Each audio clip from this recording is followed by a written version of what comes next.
Would like to first say how thankful I am. It's a sacred privilege to be involved in this service today, and also to be worshiping with all of you, and by Jewell today. So thank you. In your order of service, you'll see this starts with a participatory thing here. So if everyone can join me in this, God surrounds us in all our paths, presence, and futures. As we are welcomed into worship, we acknowledge the past, especially the indigenous communities, the Mississippian and the Sioux, the present in all your beautiful diversity, and future that we hope and work for. God embrace us in all our pasts, presents, and futures. She is not dead. She is not either. Nor does she repeat. She rhymes, harmonizes, marches on, waits for no one. She's not to be flirted with, made good, saved, the damsel in distress. She is a comforter, a revelator, a dimension, a salvation. She hosts the rare sacrament of perspective.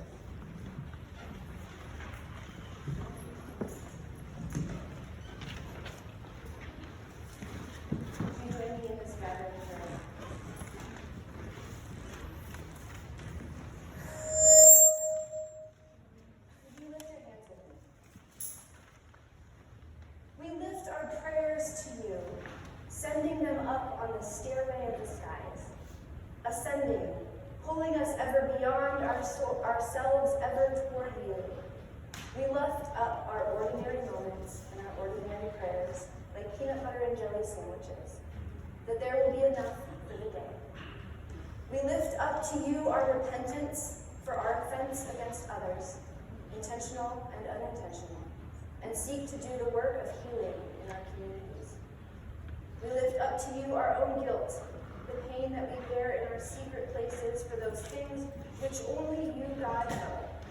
Bring us ever into wholeness and intimacy with you. We lift ourselves to you, God, to create a setting for us as a gemstone in your work of art. We lift to you our sacrifices for our nourishment and the nourishment of our communities. May you receive all of these and be glorified by them for the establishment of Hesed, love, Shalom, peace, and Charis, grace. Amen.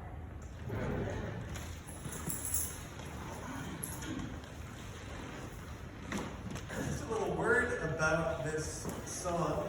This is a hymn text that has been reimagined musically, and Jewell, in her wonderful creative vision, reached out to me recently and said, "You know, I love this song, and I love the way that the music speaks to this hymn text, but I think it needs something else. It needs a chorus or something that we can all sing together in community with one another." So what I'd love to invite you to do is I'm about to sing the first chorus, and I'll sing it once through, and then I'd love to invite you to sing it with me.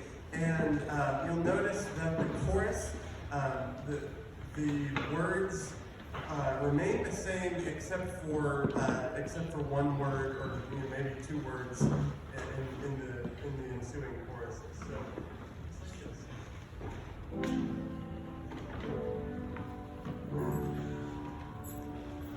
Unveil thy beauties, thy delights, from the veil that hides it from my sight. Unveil thy beauties, thy delights.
tell all feasting stories from Africa.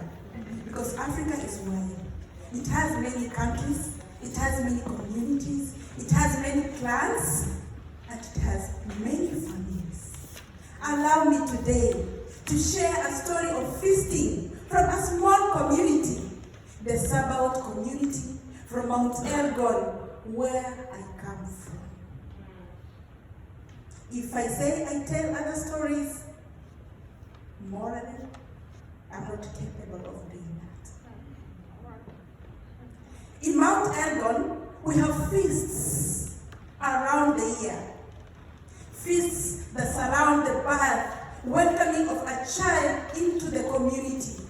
Women will sing when they're welcoming the child into the family. They'll prepare meals. They'll have soft meals for the mother who has just given birth. It will be soup. It will be meat. It will be bananas. It will be porridge. To enable the mother, her body and her baby to have food as she recuperates after maybe normal delivery or after cesarean section. After delivery, the child is welcomed, but there comes the naming ceremony. There again, the whole community is invited. The immediate family and the clan, they come with presents, gifting the child, thanking God for blessing the family with a child, a son or a daughter. They eat together, they laugh together, and they say thank you, and they go to their homes. And when a child grows to an age of 9, they don't stop. They look at the child and say, this one is becoming a teenager soon. And then they prepare to mentor the child and to enable the child to grow responsibly. And then when the child is about to mature, they initiate her or him into maturity.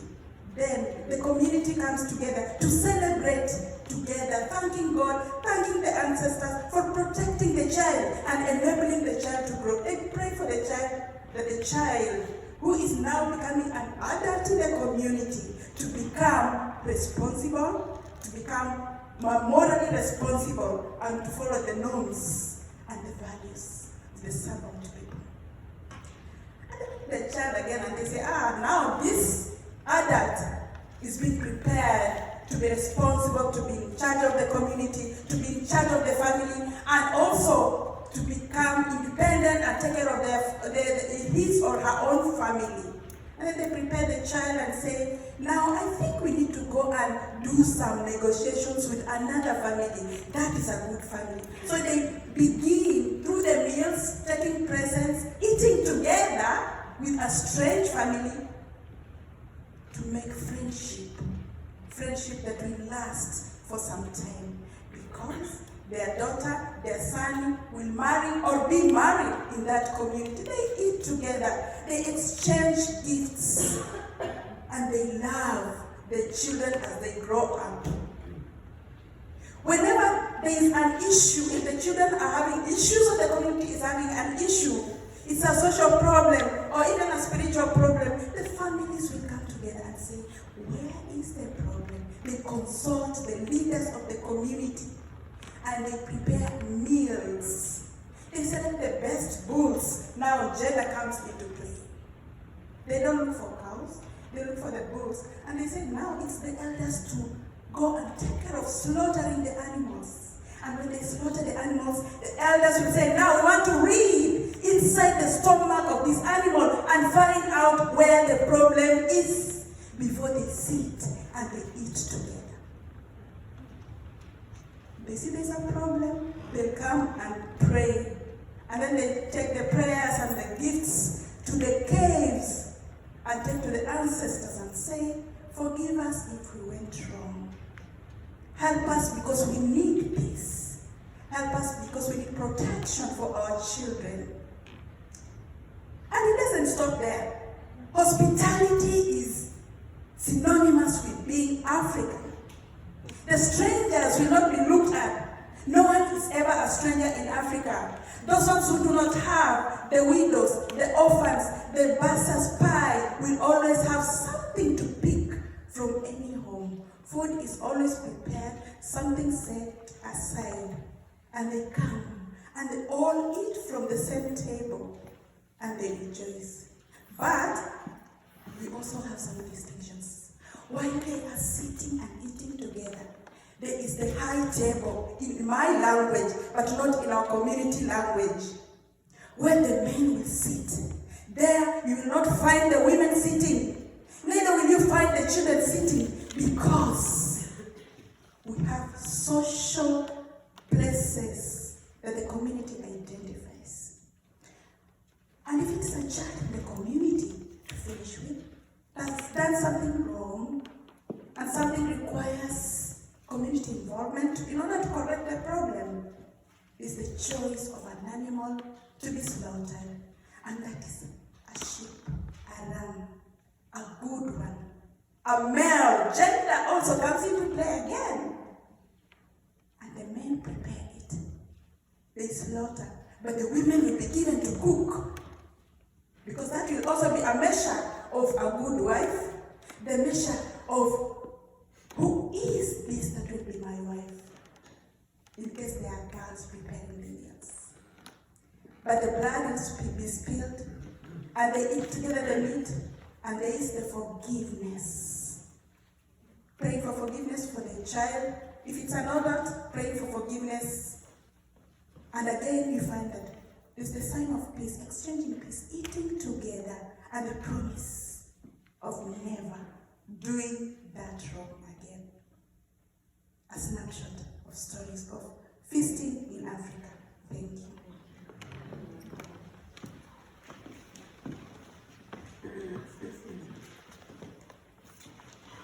You must listen to me. Oh, you must listen to me. Friends. Siblings, really, sorry. Siblings. By the mercies of God,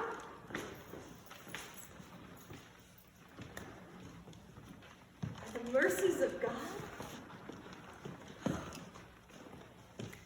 you are holy and acceptable. By God!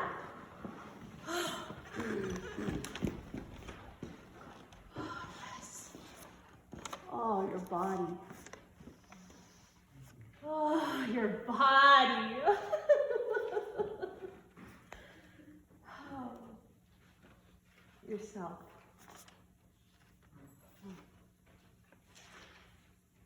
Present yourself. Present yourself to God. A sacrifice of life given as an act of sacred worship, yourself not repressed, unexaminedly into the mold, presented by the world. Oh.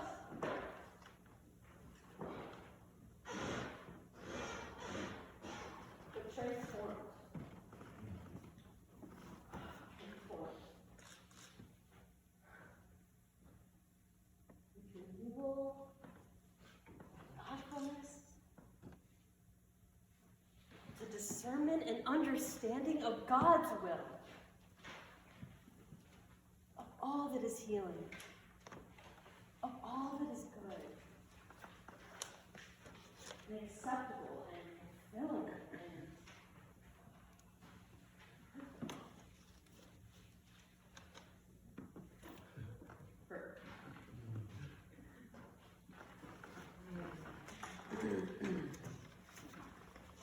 here's the thing. The grace of God compels me to say this. You are not as big a deal as you think.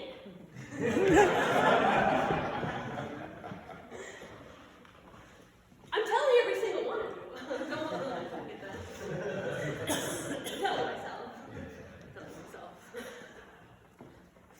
Don't think of yourself as more than you are. Think clearly. See yourself as you are. As you are. With the peace of faith God entrusted to you. Oh, we are together.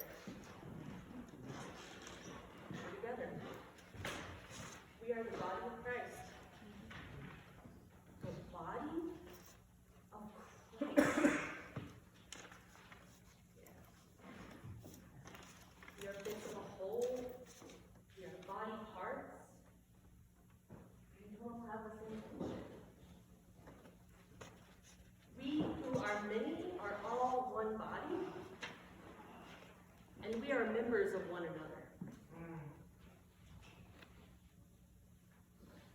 different from one another. We have different gifts. By God's grace. By God's grace. The word of God for the people. Praise be to God. The Lord said to Moses, say to the Israelites, anyone who brings a fellowship offering to the Lord is to bring a part of their sacrifice to the Lord. With their own hands, they are to present the food offering to the Lord. They are to bring the fat, together with the breast,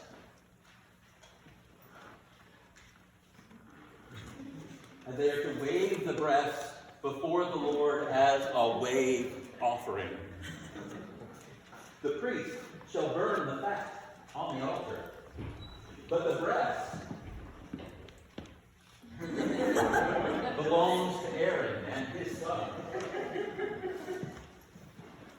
The son of Aaron, who offers the blood and the fat of the fellowship offering, shall have the right thigh as his share.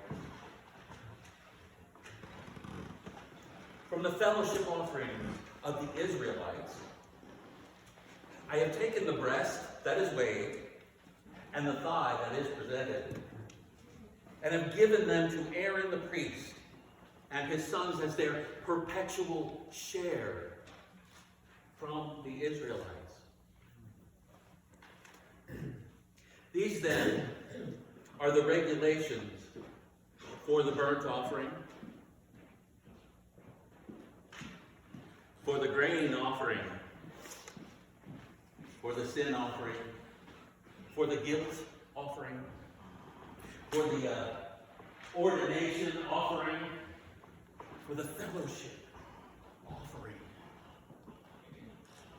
which the Lord, he gave to Moses at Mount Sinai, in the desert of Sinai, on the day he commanded the Israelites to bring their offering. Bring their offering. Bring their offering to the Lord. Amen. Amen.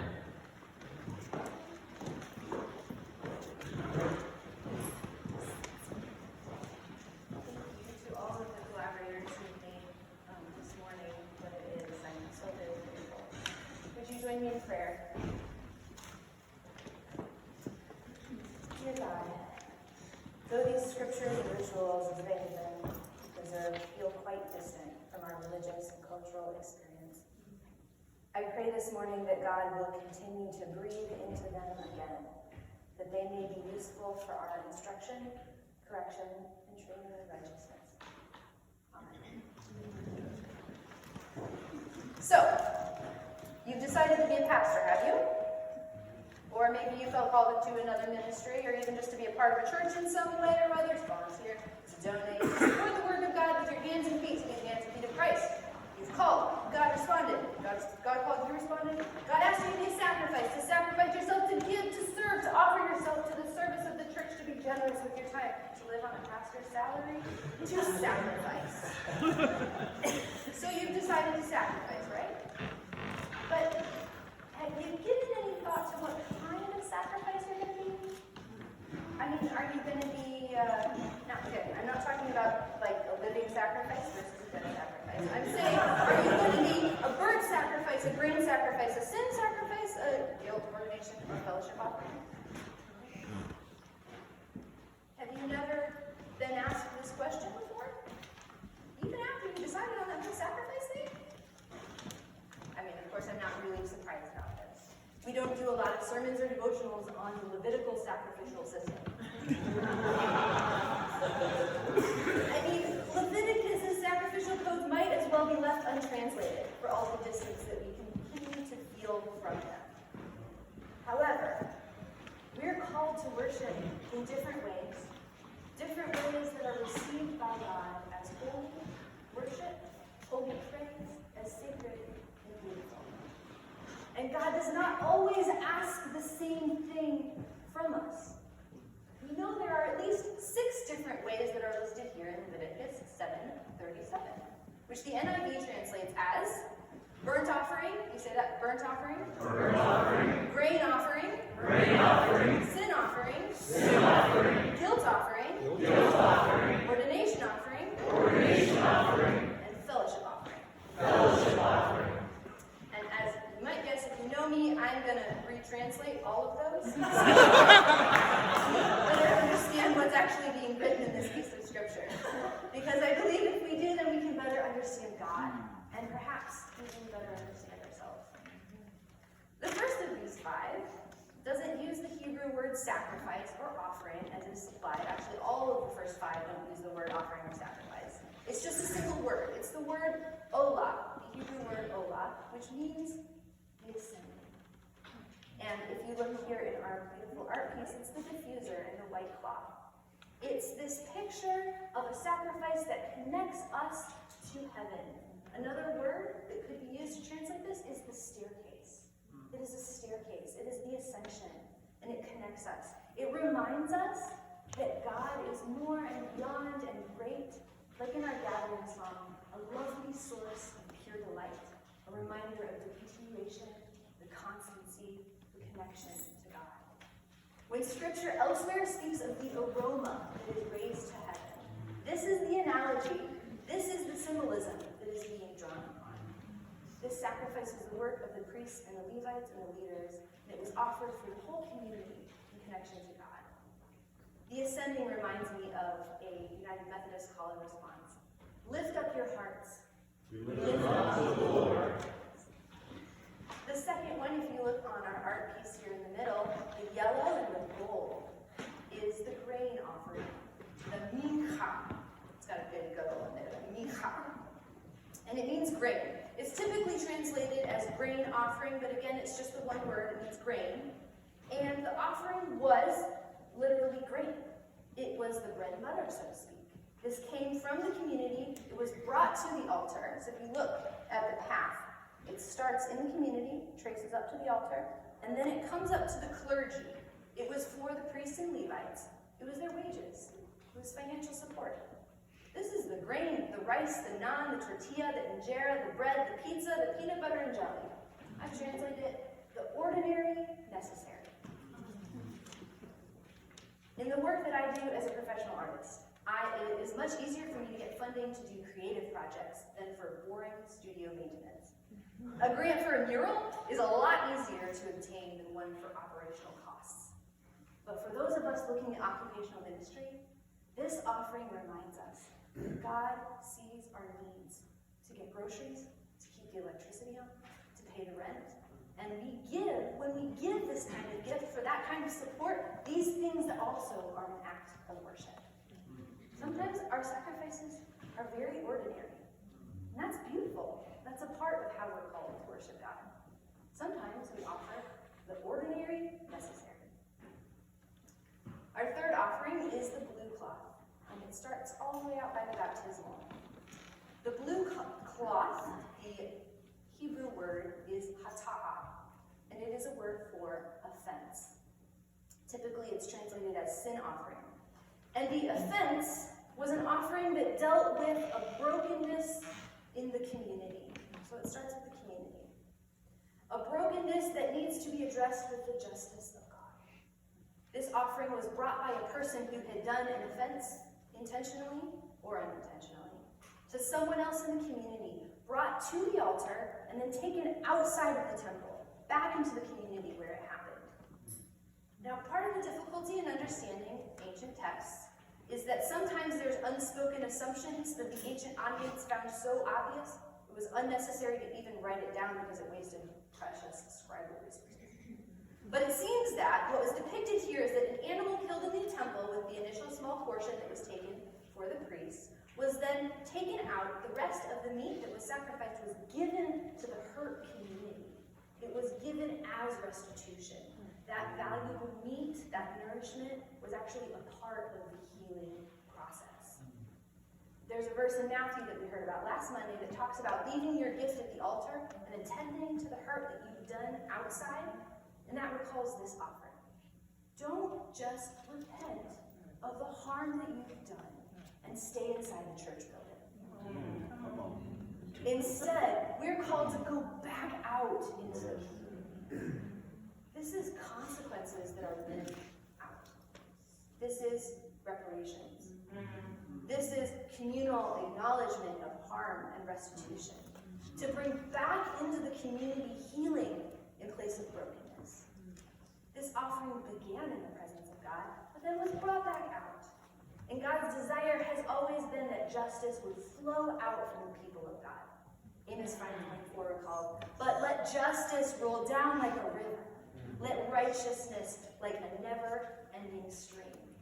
Like a mighty river, like a snow thaw in the spring, like the seemingly inexhaustible resource of hydropower, like the floodwaters that nourish the fields and renew their depleted resources. In this way, may God's justice pour out into the world.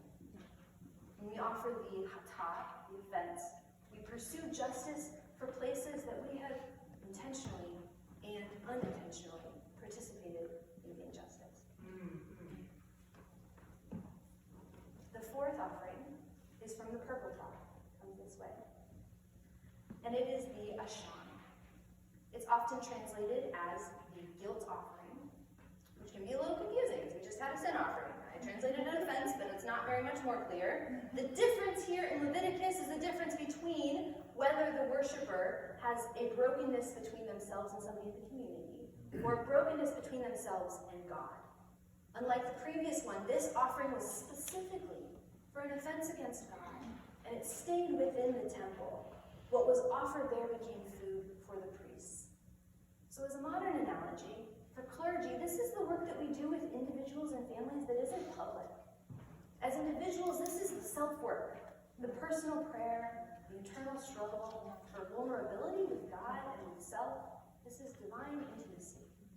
And this asham, this guilt, this work attends to our own shame and guilt, and even that is an act of worship, a holy, sacred offering to God. The fifth offering is the orange offering here, which I realize you can't see very well from the other side, so I'm moving out if you need to a little bit to see.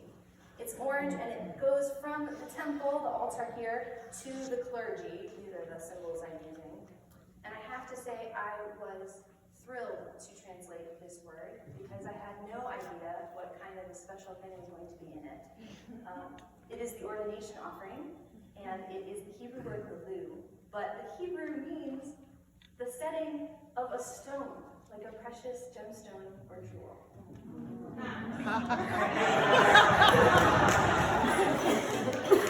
It's an installation.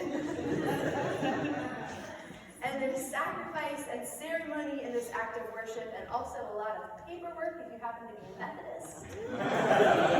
But the thought of the ordination being the setting of a stone, what powerful imagery, even if your name isn't Jewell. Because the setting of a stone, it brings space and honor to that gemstone. It's a peculiar offering, a unique offering. It's only offered once at the beginning of this clergy's ministry. But from all the work that our community of seminarians do, we know this offering. We're in the midst of this one. We're in the midst of giving it, and it is good. But please remember, friends, that our ordination does not make us a precious stone. You're already a precious stone. Amen. Our ordination is merely the setting of that stone. It was holy.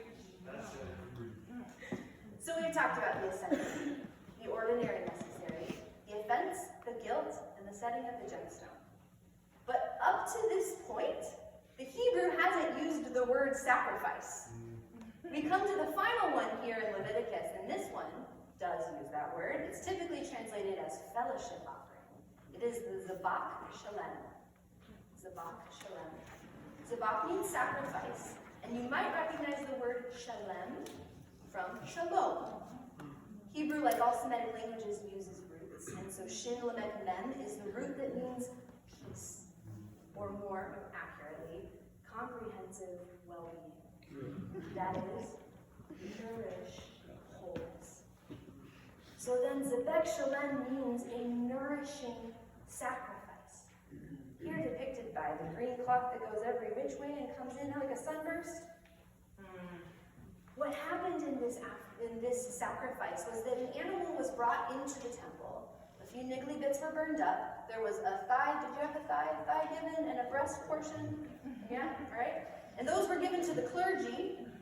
And then the rest of the animal was taken out into the community for a giant feast. It had to be eaten in community because you couldn't leave any for the third day. So how many people are going to need to be around so that we can actually eat this thing? The worshiper, the person who brought the sacrifice, they ate, they were nourished, but also their whole community. Flying Bee Bar Ranch, one of the many places I found on the internet where you can purchase a whole beef cow, says. And a cow will give you 350 to 400 pounds of meat, which would fill an entire upright freezer and feed 10 to 16 people for an entire year. So imagine then, from that animal, if we take a thigh and a breast portion, maybe 5 to 20 pounds, we have what? 340 to 380 pounds of meat? Right, that's huge. Okay, all right, so you don't want to go with the cow because they probably weren't, sacrificing giant cattle which were branched and herded and blah, blah, blah. But what about a deer? When I lived in Michigan for a year, the hunting season was like a holiday. You got the first day of hunting season off from work. It was crazy. And all of these people in Michigan, all of my friends and relatives in Michigan, they would go out and they would shoot deer, and then they would have freezers full of meat. So they would just give them away to all their friends who didn't go out hunting, which happened to be me. So I had lots and lots of meat in my freezer. I have a friend who went to Africa as a Peace Corps volunteer. And one of the things that was crazy that she found was she was in Namibia, Africa, which has a lot of game reservations.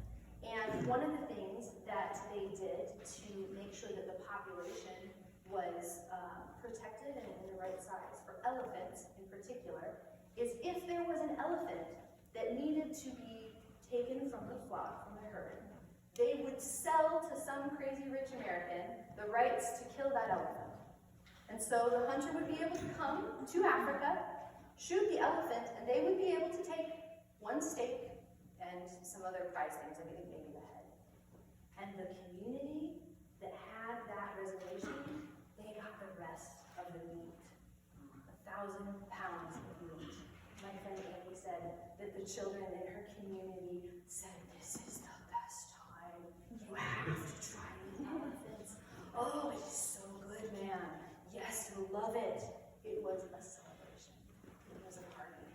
And they were nourished. And they didn't get to eat meat all of the time. So it was a particular kind of celebration. When we have meat that is cooked in little packages, that is usually frozen, that is ground up, that comes from the grocery store, that is available anytime we want it, we forget how special meat is. We forget what it has meant to communities across the ages. We forget what it means to get to celebrate the eating of meat together. I appreciate Edith's stories. When I was preparing this sermon, I was telling her a little bit about what I was talking about, and she said, "Oh, Jewell, I know exactly what you're talking about. I know what you mean. This matters. This is a part of community, and it is beautiful." So how do we, as a community, tend to sacrifice? When we give ourselves to the ministry of God, what do we expect to happen? Do we expect that it's going to be a delicious feast? Or that it will be difficult, unfulfilling, that it will lead us away? If we look at the statistics for burnout in pastors, for health and well-being of those in ministry, for what we think about and expect when we're going to seminary, we can see that this is not what our society expects. It's not a feast. What do we do about it? Our society and our churches operate out of an assumption of scarcity that is paralyzing. Brene Brown puts it this way. We wake up in the morning and say, "I didn't get enough sleep." We hit the we're never thin enough, extraordinary enough, or good enough until we decide that we are. It's enough.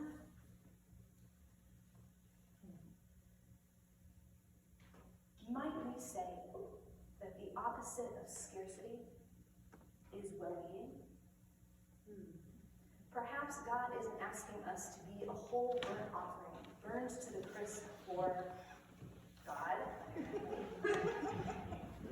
Perhaps, my friends, what I want you to understand is that God has always wanted a kind of worship that brings wholeness into the community. And shalom and peace and well-being are only possible when the kind of worship that we offer to God and with each other is sustainable, life-giving, nourishing worship. Because the rest of the biblical record, when you see that word offering or sacrifice, it's this sacrifice. It's the nourishing sacrifice. That's the typical form. That's the expected.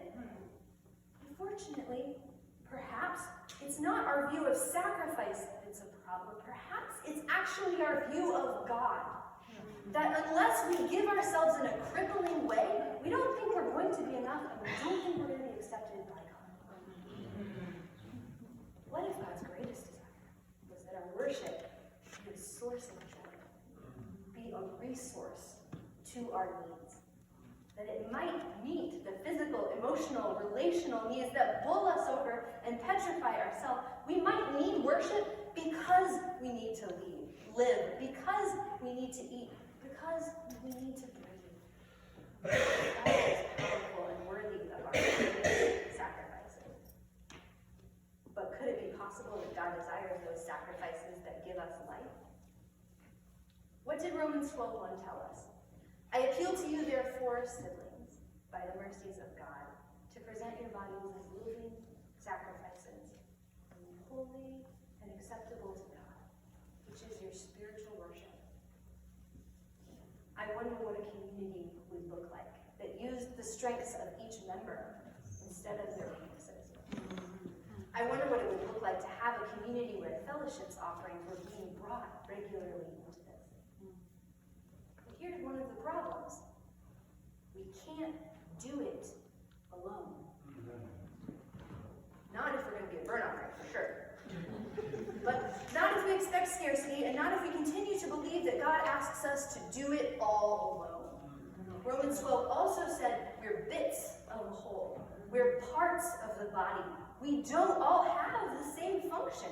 There are many who form one body. We are all members of one another. We're different from one another with different gifts, and that is by God's grace. We need each other. Yes, we do. And perhaps this makes sense to me because I'm an artist, and I know that as an artist I need to do art, and I need to do it in community. I know that it nourishes myself. I know that it nourishes my community. But I wonder if the gifts that were offered today by Dakota and Annie and Emma and Tara and Rachel and Jacob and Corey and Edith and Aaron and Todd and Paul and Lisa and Jerry and Donna and Karen, I wonder if you see them as less of a gift if you know that they delighted to offer them. If you know that some of them were paid for it or another way compensated. Does that make them less of a sacrifice? If they were fed literally or figuratively in that sacrifice? If you know that it brought them joy, encouragement, or peace, does it make it less? If you knew how much your presence here today was nourishing me, would that make it less meaningful to you? Is it possible that we can give of ourselves and be nourished at the same time? I think it is. And I think it's good. I think it's holy, and I think it's what God designed us to be. Can you imagine feeling full from the ministry that you offer? Can you imagine doing exactly the things that give you life and offering that to the Church of God? Deuteronomy 27:7 says, sacrifice fellowship offerings here eating them and rejoicing in the presence of the Lord your God. Amen.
I'm Alan Walker. I'm the district superintendent of the Illinois Great Rivers Conference, and you're all invited to have lunch with me and Reverend Grant Armstrong, both Eden alums.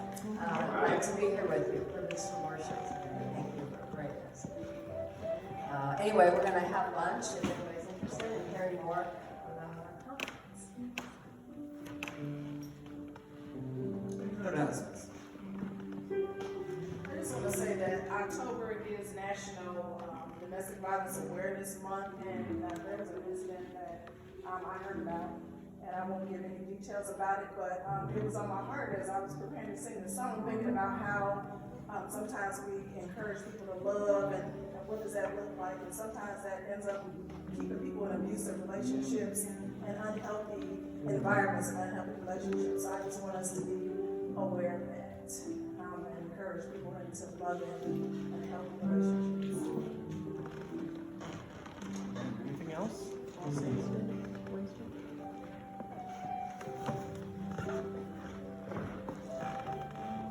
Just a reminder that the spiritual directors on the campus are present and praying for you every day. This Wednesday we'll be observing All Saints. Read the names of all those lost to the Eden community in the last year. You should have got an email today asking if you lost somebody this year, please send us that name by tomorrow evening so that we can include that name in that service, and we hope that you'll join us. Anything else?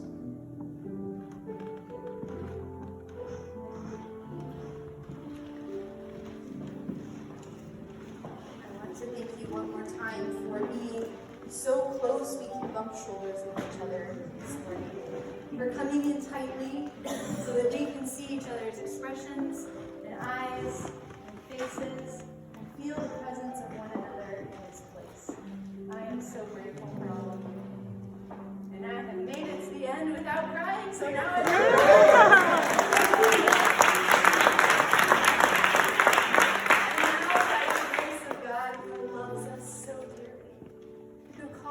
as we are, to worship with all that we are. I pray that we will go from this place to